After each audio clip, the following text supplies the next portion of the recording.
A gente segue, claro, repercutindo essa operação de hoje e o desenrolar do caso do Banco Master, agora com o prazer de receber aqui na minha tela Gilvan Bueno, colunista do CNN Money. Já temos aqui conosco o prazer de falar contigo, Gilvan. Boa tarde. Gustavo e nossa audiência, que alegria nos últimos anos, nos últimos tempos, eu sempre te vejo fazendo ali o Hora Mercado, Bom Dia Mercado, e eu estou tendo a alegria de estar aqui na bancada com você. Parabéns, sucesso nessa sua nova função de âncora do CNN Money. Muito obrigado. Muito contigo aí. Aprendendo sempre com vocês, Gilvan. Seguindo aqui nesse assunto que é o assunto do dia, falando da Rio Previdência, Gilvan. Ela tinha aqui, olha só, quase R$ 1 bilhão atrelados a ativos do Banco Master. Eu queria entender, para começar essa história, a sua opinião, como uma fraude dessa magnitude passa pelos comitês de risco sem ser detectada. Onde é que estava a Previc, né, que é a Superintendência Nacional de Previdência Complementar, nesse cenário? Como passa tão despercebido por tanto tempo, Gilvan? Olha, primeiro aqui, ótima pergunta, tá? O RPPS, o regime de previdência direcionado para os concursados, tá? Tem mais de 2.145 RPPS no Brasil, eles somam mais de 270 bilhões de reais e são regimes que as prefeituras, os municípios utilizam para remunerar os concursados. Então, aqui tem toda uma ampla fiscalização, tem órgãos sobre isso, mas nós precisamos lembrar que se a gente fosse dividir esse episódio do Banco Master, ele vai ganhando uma envergadura em diversos órgãos, né? Primeiro a gente teve aqui uma questão no FGC, que logo em seguida passou para a CVM, que está tendo uma ampla discussão, várias pessoas, cartas sobre isso. Depois passou aqui pelo Banco Central, sobre de quem é a culpa, quem não fiscalizou. E ele vai tomando agora um lado que foi muito discutido na oportunidade, que não ficaria de fora, que é algo em torno de quase R$ 1 bilhão, que vários concursados que têm a sua aposentadoria através do RPPS serão impactados. Então, ele não poderia ficar de fora. Mas, olhando o que aconteceu com o Banco Master, isso ia chegar em algum momento. Então, assim como o FGC deixou 1/3 do seu valor ser direcionado e o argumento de venda ser utilizado com essa questão da cobertura do FGC, assim como a CVM, que vem passando pelos últimos anos sem liberação de recursos para fazer a sua função e com muito desafio, assim como o Banco Central em algum momento deixou de olhar a questão do depósito do dia 22 de abril de 2024, de mais de 400 milhões que chamou a atenção, e assim chega agora o RPPS, regime de previdência para os concursados que os estados e municípios utilizam. Então, acredito que esta vez seja a penúltima, deve ter mais alguma fase. A gente tem que lembrar ainda que tem a questão envolvendo a REAG, que foi muito discutida aqui, mas como a gente fala aqui, é um efeito cascata, aquela famosa Black Swan, o cisne negro, foi acontecendo gradativamente. Ainda, claro, em efeito cascata, teve um prejuízo muito considerável aqui envolvendo a Rio Previdência. Eu queria entender justamente qual que é o risco de solvência, tirando do grego, né? O risco de não conseguir cumprir com as obrigações financeiras aí da Rio Prev para o estado do Rio de Janeiro. Lembrando, claro, que o TCE já havia alertado sobre essa concentração de fraudes envolvendo o Banco Master. Para responder essa pergunta, Gustavo, eu estou aqui em Brasília, já conversando com algumas pessoas, buscando aqui algumas informações sobre isso. Aqui a gente precisa lembrar que por esse órgão, por ter os aposentados aqui, a gente sabe que vai ser o que nós falamos em inglês, too big to fall, que é grande demais para quebrar. Então, a conta que vai fazer é a mesma conta que aconteceu para os Correios, para os outros órgãos, né? Até para a fraude do INSS. No final do dia, são os contribuintes que participam, são os impostos, nós pagamos. Ano passado nós tivemos umas maiores arrecadações de tributos, mas no final do dia, na última instância, o que vai acontecer é que vai ter um socorro. Inegavelmente isso vai acontecer como aconteceu em outros episódios, infelizmente. A gente precisa lembrar que o estado do Rio de Janeiro, no qual eu resido há mais de 25 anos, ele tem um problema do estado ser deficitário. A gente fez ali o leilão, a privatização da SEDAI para conseguir ter um sufoco para o Rio de Janeiro conseguir capturar uma verba em Brasília, para conseguir atravessar um momento de muita inanição. Dos 7 governadores, 6 governadores foram aqui direcionados para prisão ou tiveram processos. Em 2018, a gente teve uma falência do Estado, onde o Estado deixou de pagar a aposentadoria e o Estado entrou numa grande falência.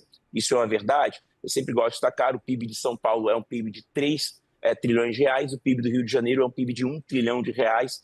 E para quem trabalha no mercado financeiro sabe que tem um fluxo migratório de talentos e pessoas para o estado de São Paulo, porque o estado de São Paulo acaba tendo remuneração, um melhor empresário e um compliance um pouco melhor. Então, quem sai prejudicado nisso são os pensionistas, os concursados que fizeram o seu trabalho, mas que agora tem essa incerteza de ter um aporte. A gente tem que lembrar, Gustavo, que no passado a gente teve algo muito parecido com o Postales, que é uma outra configuração, mas que também passava para essa questão de comprar ativos inexistentes. Então, o grande prejudicado no final do dia é o estado do Rio de Janeiro, que vai atravessar mais esse problema, e isso pode, talvez, mudar até a eleição do Rio de Janeiro, porque isso deve ter ali uma discussão muito ampla de quem autorizou, quem permitiu, se já tinha um direcionamento contrário a isso.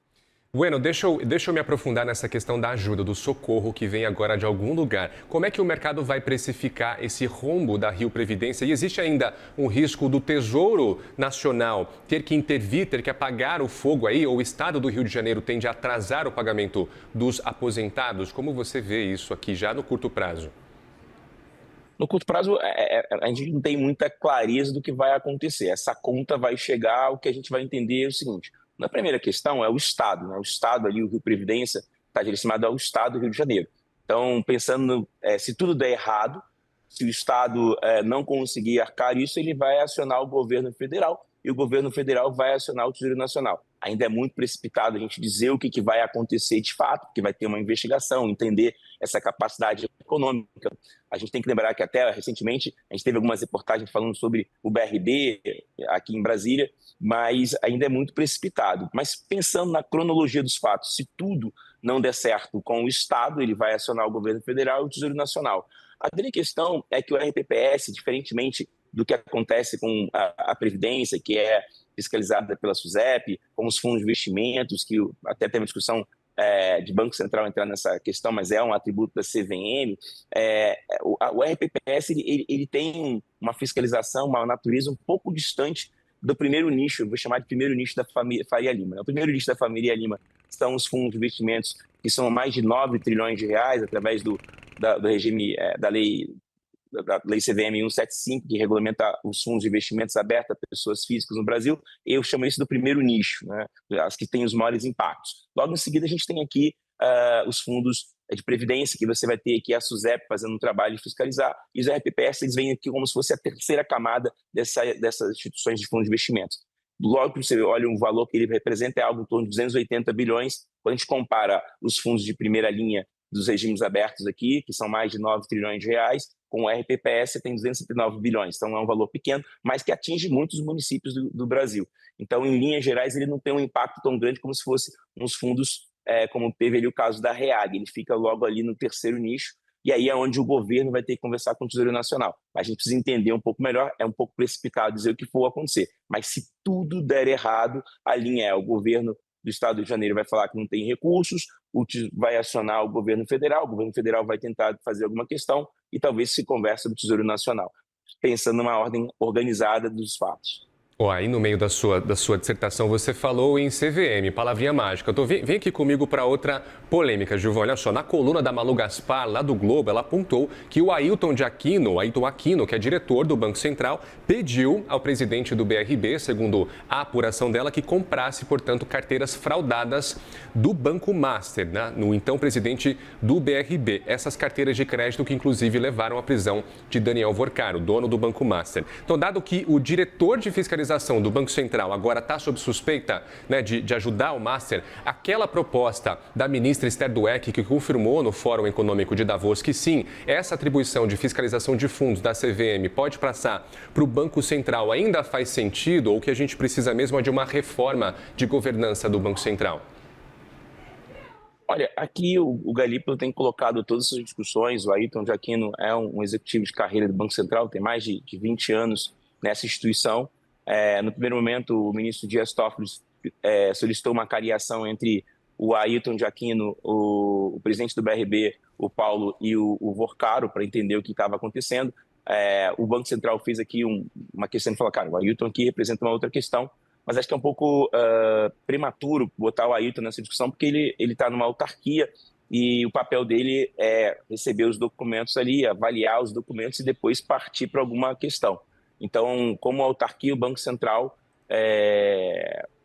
olha esses documentos e conversa com a CVM. Então, tem que se entender aqui que o Ailton ele tem a fiscalização enquanto instituição financeira e a questão que aconteceu foram nos fundos, isso que é um ponto super importante. Levando para a nossa audiência, né? Quem faz a fiscalização dos fundos de investimentos no Brasil é a CVM, ela tem uma lei sobre isso, como eu disse aqui anteriormente, a CVM 175, que regulamenta os fundos. Então, tudo que acontece de fundos de investimento é a CVM que toca. Então, pensando na cronologia dos fatos, apresentaram ali a questão de fundos de investimento, onde o Banco Central não tem essa competência sobre os fundos de investimentos. Ele olha muito a questão de depósitos dentro do Banco Central, que ele está olhando. Então, imagine que ele recebe um documento, ele olha o documento e fala, isso aqui, ok, dentro do que vem de CVM aqui, vamos seguir. Ele não tem esse poder de olhar ali dentro. Então, essa questão do Ailton, eu vejo assim, uma atribuição chegou para ele de uma outra autarquia, ele olhou o documento e seguiu, e aí você tem que entender, por isso que o Dias Toffoli pediu a cariação. Então, na questão de Banco Central, o Banco Central não tem essa competência, e é essa a inclinação da fala do ministro Haddad, onde ele fala, olha, e se o Banco Central tivesse o poder de olhar dentro dos fundos de investimentos? Porque, pensando no follow the money, que é siga o dinheiro, a operação, segundo os dados que são públicos e notórios do Banco Master, começa no dia 22 de abril de 2024, por um depósito de 450 milhões. Se você vai numa instituição financeira, você aciona ali os órgãos de proteção de lavagem de dinheiro, do Money Laundering. Então, você já teria isso. Como o Banco Central não tem essa competência da CVM, uma instituição que vem sendo, cada dia que passa, desconstruída, porque a verba que deveria ser direcionada para ela não a contratação ela não tem. Então, acabou que ela, depois do período com mais de 16 mil fundos de investimentos, ela não conseguiu acompanhar isso. Então, o Banco Central ganha essa atribuição por causa disso. Se o Banco Central tivesse esse follow the money, o Ailton poderia ter uma visão mais clara do que estaria acontecendo. Muito bem, tive o prazer aqui de estrear a minha participação com o Gilvan Bueno, que é nosso colunista aqui da casa do CNN Money. Ô, Gilvan, aparece mais vezes, por favor, viu? Muito obrigado, foi uma alegria falar com você. Parabéns, está registrado aqui. Dia 23 de janeiro de 2026 tivemos nosso encontro. Um abraço, meu querido, até a próxima.